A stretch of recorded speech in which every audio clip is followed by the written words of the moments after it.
Good morning, friends. Welcome to the series of statistics. Okay, तो last video में मैंने basic आपको बताया था कि हम स्टैटिस्टिक्स में क्या डील करने वाले हैं। तो लास्ट वीडियो में मैं इंट्रो दिया था कि कैलकुलेशंस ऑफ सेंट्रल टेंडेंसी जिसमें मीन मीडियन मोड पढ़ने वाले थे। उसके अलावा calculation of variance, standard deviation, mean deviation, ये सभी हम मेजर ऑफ डिस्पर्जन के अंडर पढ़ने वाले थे। ठीक है, तो इसके अलावा रेंज हुआ, कोफिशिएंट ऑफ वेरिएशन हुआ, कोफिशिएंट ऑफ रेंज हुआ, इन सभी की हम कैलकुलेशन, न्यूमेरिकल कैलकुलेशन करने वाले थे। तो सबसे पहले जो आज मैं ले रहा हूँ इस वीडियो में वो है मेजर ऑफ सेंट्रल टेंडेंसी के अंडर मीन का कैलकुलेशन। ओके, तो मीन का calculation, mean for ungrouped data with और विदाउट फ्रीक्वेंसी। मेनली हमारा मोटिव है आज की वीडियो में अनग्रुप्ड डेटा का मीन कैलकुलेट करना, विद और विदाउट फ्रीक्वेंसी दोनों तरह का डेटा दिया हो। तो सबसे पहले अनग्रुप्ड डेटा अगर विदाउट फ्रीक्वेंसी दिया हुआ है, ठीक है, अगर अनग्रुप्ड डेटा विदाउट फ्रीक्वेंसी देने का मतलब क्या है, जैसे मैंने बोल दिया, सिंपली एग्जांपल लिया मैं कि मार्क्स ऑफ 5 स्टूडेंट्स, एग्जांपल लिया मार्क्स ऑफ 5 स्टूडेंट्स। ठीक है, तो मार्क्स ऑफ 5 स्टूडेंट सिंपली अगर हम बोल देते हैं सपोज आउट ऑफ 20, अगर 20 मार्क्स जो है टोटल है, तो आउट ऑफ 20 में अगर 5 स्टूडेंट्स के मार्क्स लिस्ट करने को बोल रहा हूँ आपसे, 11, 12, 13, 14 एंड 15। ठीक है, तो ये तो हो गया काइंड ऑफ अनग्रुप डेटा। यहाँ पे हर एक बंदे को अपने मार्क्स अलॉटेड है, ए को उसके मार्क्स, बी को उसके मार्क्स, और इस तरह से ई को उसके मार्क्स।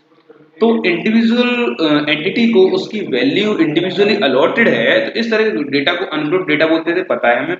तो इसका मीन कैलकुलेट करने के लिए हम सिंपली क्या करेंगे, मीन क्या होता है, मीन होता है एवरेज।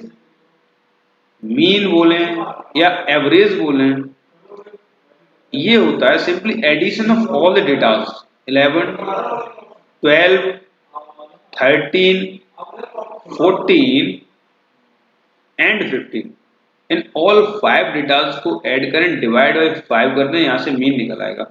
तो 11, 12, 13 कितना, 11, 12, 23, 23 और 13, 36, 36 40, 50, 50, 65, 65 by 5 it will come as 13। ठीक है, तो 13 मीन हो जाएगा।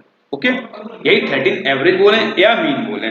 तो यहाँ बेसिकली जो फॉर्मूला आ रहा है, ये अनग्रुप डेटा के लिए फॉर्मूला आ रहा है, वो क्या आ रहा है कि हम अगर कोई x एक सेट है, ठीक है, अगर x कोई डेटा सेट है जिसमें के n नंबर ऑफ वैल्यूज हैं, x एक डेटा सेट है जो कि n नंबर्स ऑफ वैल्यूज हैं, x1, x2, x3 so on xn तक। ओके, तो इस डेटा सेट में n वैल्यूज हैं, जैसे कि ऊपर वाला एक डेटा सेट था, इसे मैं डेटा सेट बोल दूं कि 5 स्टूडेंट्स के मार्क्स किसी x डेटा सेट से डिनोट करो, तो 11, 12, 13, 14, 15 जो थे मार्क्स, ये भी काइंड ऑफ डेटा सेट था जिसे हम कैपिटल X से डिनोट कर रहे हैं। तो जिसमें n एलिमेंट्स हैं, जनरलाइज कर रहे हैं, मीन के फॉर्मूले को जनरलाइज्ड करने के लिए मैं बोलूंगा कि यहाँ n एलिमेंट्स हैं इस डेटा सेट में, जिसे कैपिटल X बोल रहे हैं, और ये एलिमेंट्स हैं small x1 to small xn। ठीक है, तो फॉर कैलकुलेटिंग इट्स मीन, तो जो मीन होगा उस मीन को डिनोट करेंगे एक्स बार से, कैपिटल एक्स के बार से डिनोट करेंगे। वो होगा क्या, sum of all the elements X I, sum of all the elements, जो कि आई यहाँ स्टार्ट हो रहा है 1 से लेकर n तक, आई स्टार्ट हो रहा है 1 से लेकर n तक, डिवाइडेड बाय स्मॉल n।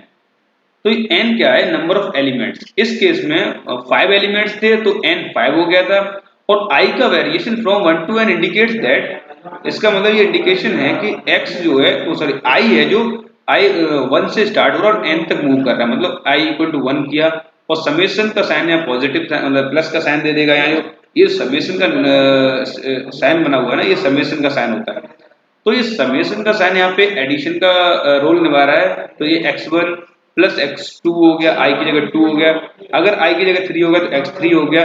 इस तरह से सो ऑन एडिशन करते करते हम n एलिमेंट्स को ऐड कर लेंगे, अनग्रुप डेटा के ऑल n एलिमेंट्स को ऐड कर लेंगे एंड डिवाइडेड बाई n कर देंगे।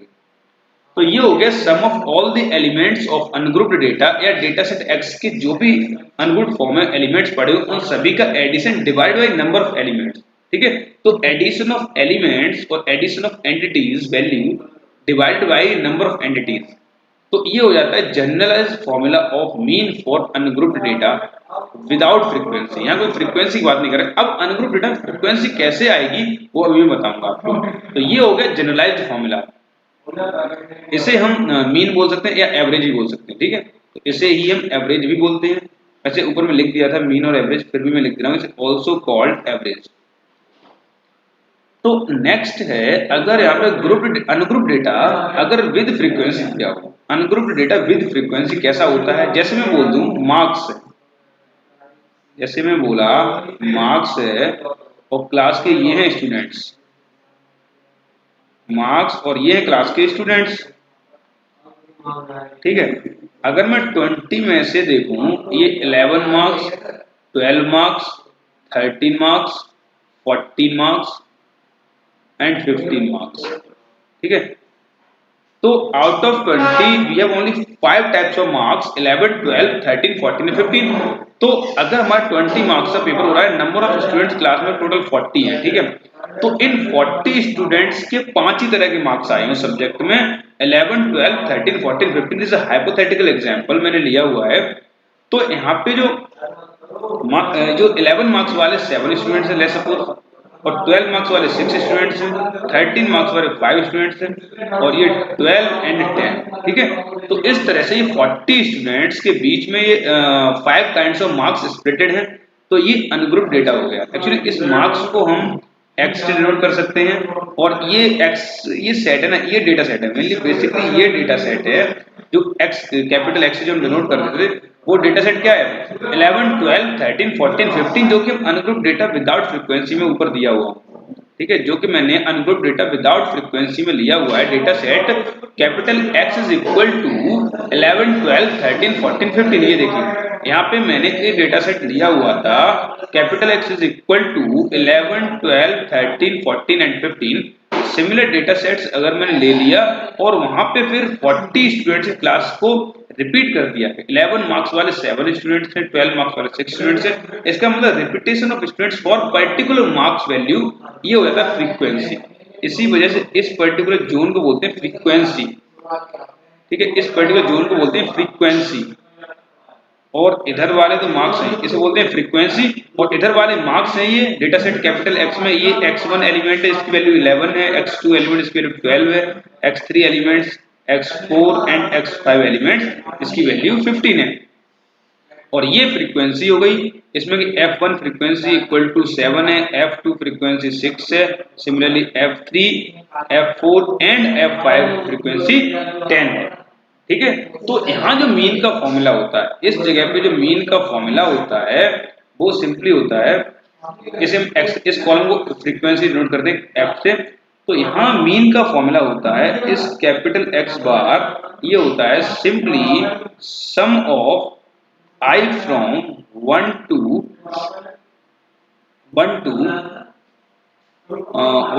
n small n and x I dot fi divided by sum of frequencies from I equal to 1 to n small n, ठीक है।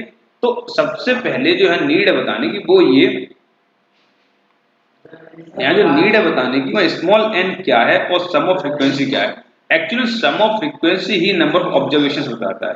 ये sum of frequencies total number of entities बताता है। Number of student class में कितने 40 total number of entities, और ये बताता है सम ऑफ टोटल डेटा, यानी उन सभी के मार्क्स की कैलकुलेशन बताता है। जैसे 11 मार्क्स वाले अगर 7 स्टूडेंट्स थे तो f1 x1 मल्टीप्लाई, फिर एडिशन, फिर f2 इस तरह से ऐड किया, और इन सबों को ऐड करने के बाद डिवाइड बाय 40 कर देंगे, एवरेज निकल आएगा। ओके, ये होता है एवरेज या मीन कैलकुलेट करने का विद फ्रीक्वेंसी डेटा, ठीक है। तो I think that for calculation of mean for grouped and ungrouped data, sorry for ungrouped data with and without frequency आपको क्लियर हो गया होगा।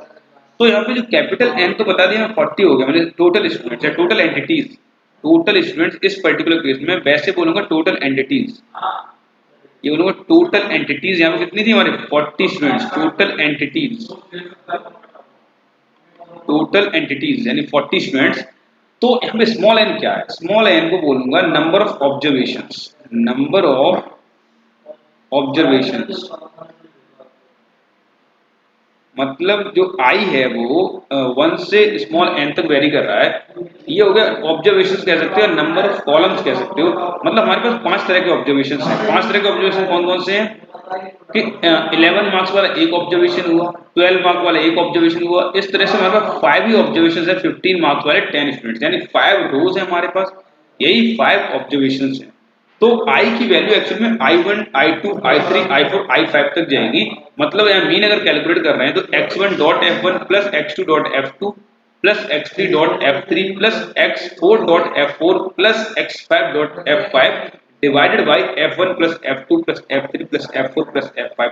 मतलब जो i की रेंज है वेरी होने की वो 1 to 5 तक है, क्योंकि 5 है उतने ही ऑब्जर्वेशन है, उतने ही हमारी टेबल में रोज हैं कैन से। ओके, तो ये मेरा एनालिसिस है मीन की calculation for ungroup data with and without frequency. आपको डेटा समझ में आया होगा क्या होता है ungroup data with and without frequency, और इसके लिए मीन का फॉर्मुलेट कैसे करते हैं और किस तरह से मीन कैलकुलेट करते हैं। Friend, I think I tried to explain in the best possible way. आपको समझ में आया होगा। अगर कोई प्रॉब्लम है then you can post your doubt in comment section and also on my Telegram channel where I have to going to provide the link of that channel in this video description box।